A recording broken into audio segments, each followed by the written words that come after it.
দেখো বন্ধুরা, এখন আমি অনেকটা বেজে গেছে, 10:30 বাজে। সবজিগুলো কেটে নিলাম। দেখো এখানে উচ্ছে আলু হাতে দেবো, আর তোমার এখানে কুমড়ো আলু তরকারি করে রেখে দেবো একটা।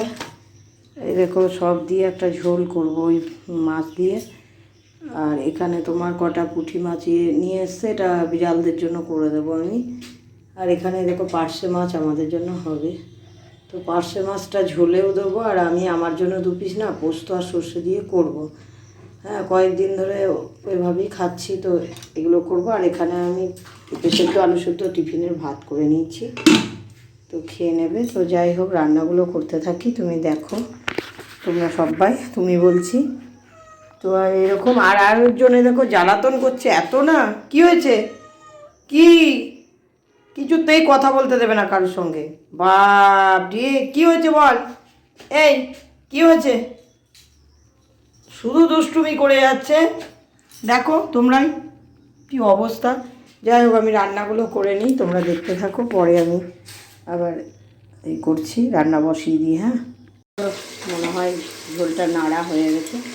এইদিকে আমি দেখি মাছটা দুটোকে তুলে ফেলেছি। ওরে বাবা, ফাটছে কত, দেখো তোমরা। আমার ফাটছে বলে ভয় করছে, জানো তো, ঢাকা দিয়ে করছি, তাও মাছটা ফাটে খুব, পাবদা মাছ। এখানে তো তুলে ফেললাম। আর এবার আমি অনেকক্ষণ ধরে নাড়ার পর দেখো কালারটা কি এলো। ঝোল এটা শুধু কালো জিরে লঙ্কা ফোড়ন দিয়েও ঝোলটা ভালো হয়। এবার কারোর মতো কেউ যদি সিটি মেরে সার্ভ করে সিটি মেরে নেয়, তাহলে তো আর রান্নাটা হয় না। এবার আমি দেখো কষা হয়ে গেছে, এবার আমি জলটা ঢেলে দিলাম। এই যে জল দিয়ে দিলাম, জল দেওয়ার পর আমি এবার ঢাকা দিয়ে দেবো। মাছটা এদিকে ভাজা হয়ে যাক, তারপর আমি সর্ষে পোস্তটা দেখাবো তোমাদের কেমনভাবে করি আমি। তো এবার আমি দেখো ঢাকা দিয়ে দিলাম, ঠিক আছে। তো দেখা যাক কী হচ্ছে। আমি কমিয়ে দিলাম, মাছটাও আমি ভাজতে লেগেছি, ভাজা হয়ে যায়। দেখো রান্না সেদ্ধ হয়ে গেল, এখানে মাছগুলো সব ভাজা হয়ে গেছে। এখানে পুঁটি মাছটা বসিয়ে দিয়েছি, একটু হালকা করে নেড়ে নিয়ে ওদের করে দেবো আমি ঝোলটা। আর এখানে টমেটোগুলো না আমি দিয়ে দিলাম ঝোলে একটু। আর এখানে মাছ 3টে দিয়ে দিই, 4টে মাছ দিয়ে দিই, আর 2টো মাছ আমি সর্ষে পোস্ত দিয়ে এই 3টে করবো। এই 3টে আমি ঝোলে দিয়ে দিলাম। দেখো এই দেখো ঝোলটাও আমার হয়ে গেল। এই যে আলুগুলোও সেদ্ধ হয়ে গেছে, সব সেদ্ধ হয়ে গেছে। এই ঝোলটা নামিয়ে দেবো, ব্যাস। তো কী আর মশলা দিলাম বলো তো তোমরা, ফুটে যাক, আমি নামিয়ে দিচ্ছি। দেখো এই ঝোলটা, এখানে মাছগুলো আমি তুলে নিচ্ছি। আর এবার বিড়ালদের ঝোলটা করবো, তাহলে আমার হয়ে যাবে।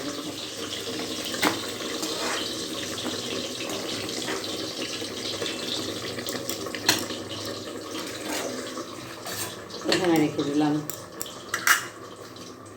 আর এখানে আমি কুমড়োর তরকারিটা আমি পরে করবো, এখন আমি সর্ষে পোস্ত দিয়ে এই মাছটা করে নেবো। তো দেখো এবার আমি ঢাকাটা খুলছি।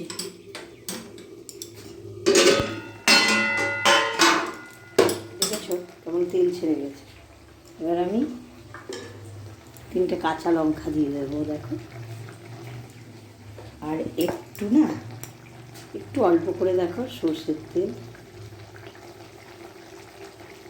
দিয়ে দিলাম, অল্প একটু দেবো নাকি তাই চিন্তা করছি। এটা কিন্তু মানে সবাই খাবে না, এটা অ্যাকচুয়ালি আমার জন্য, আর মেয়ে যদি খায় তো খাবে।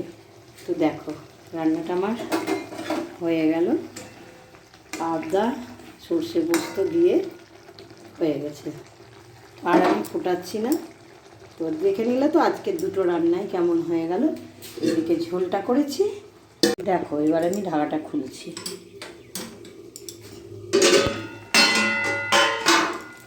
দেখেছো কেমন তেল ছেড়ে গেছে।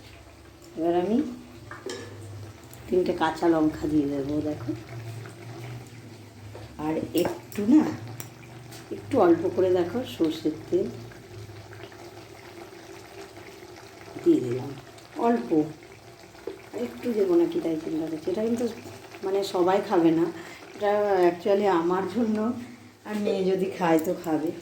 তো দেখো রান্নাটা আমার হয়ে গেল, পাবদা সর্ষে পোস্ত দিয়ে হয়ে গেছে। আর আমি ফোটাচ্ছি না। তো দেখে নিলে তো আজকের দুটো রান্নাই কেমন হয়ে গেল। এদিকে ঝোলটা করেছি,